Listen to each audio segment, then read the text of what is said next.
Las prendas que hago son por arte, son una expresión, pero las vitrinas son para a vender, son comercial y no es igual, pero yo creo es un sitio interesante para ponerlas porque es algo diferente, es una sorpresa, se puede destabilizar la idea de comercialización.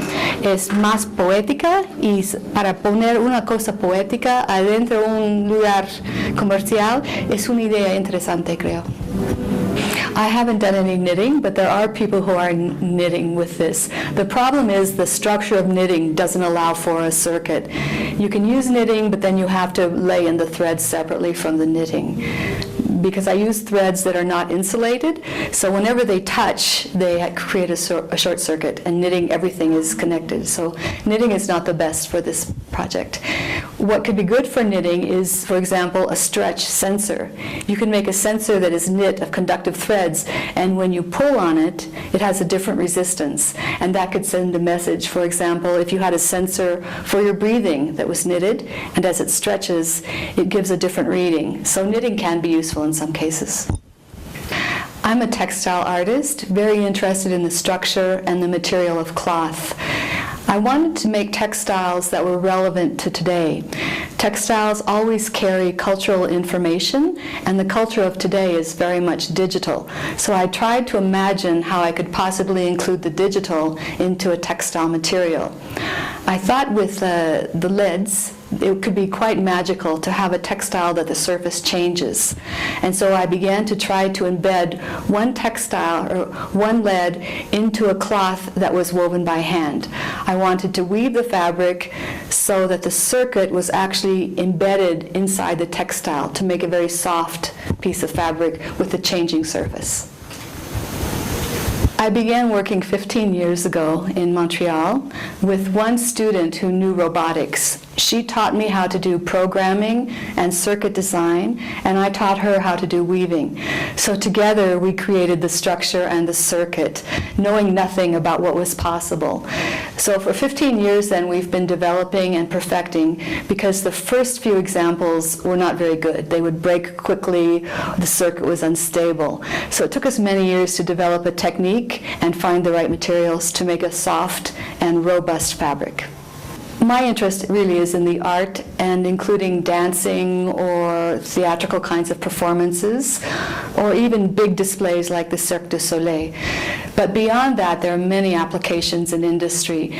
For example, in health and safety, it's important that the people who have disabilities or older people can have ways of messaging always close to them, that they don't have to run around and pick up something special. A cloth that has embedded lights can help them see in the dark, or have sensors, so if they fall, it can notify somebody that they're down and someone can help them. Or it can detect if there's moisture on them, if they're bleeding, someone can come and help them. So health and wellness is one area.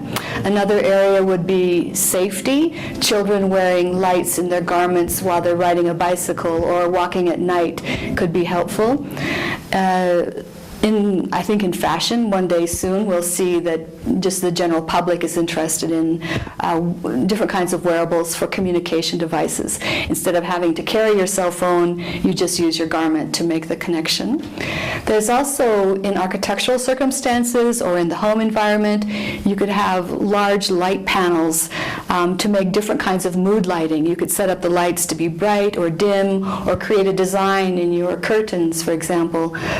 You could decorate your table, the top of your table, with lighting. So anything that's soft can be made to produce light in an ambient situation. The garments use batteries, and this is the worst impact, but the batteries are small. They're cell phone batteries. Otherwise, everything we use is fairly natural. I use only natural fibers, linen and cotton, and that interests me. So it's just the batteries right now. We need to find, in general, in the world, better ways to store energy rather than batteries. Okay. With these garments, it is possible to interconnect and make remote interaction between users? Yes, right now, as you saw, we're using one dress that has an LED display on it and another dress that communicates through something called a Zigbee, a wireless communication device. So you can draw on one garment and send that message instantaneously to the other garment to produce the design.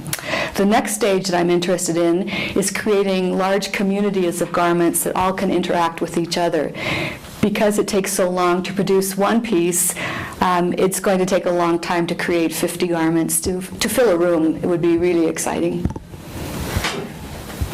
It depends on the kind of experience. If you want a stage presentation, or you want to be an individual walking through society, or also the very intimate experience of just connecting with the internet.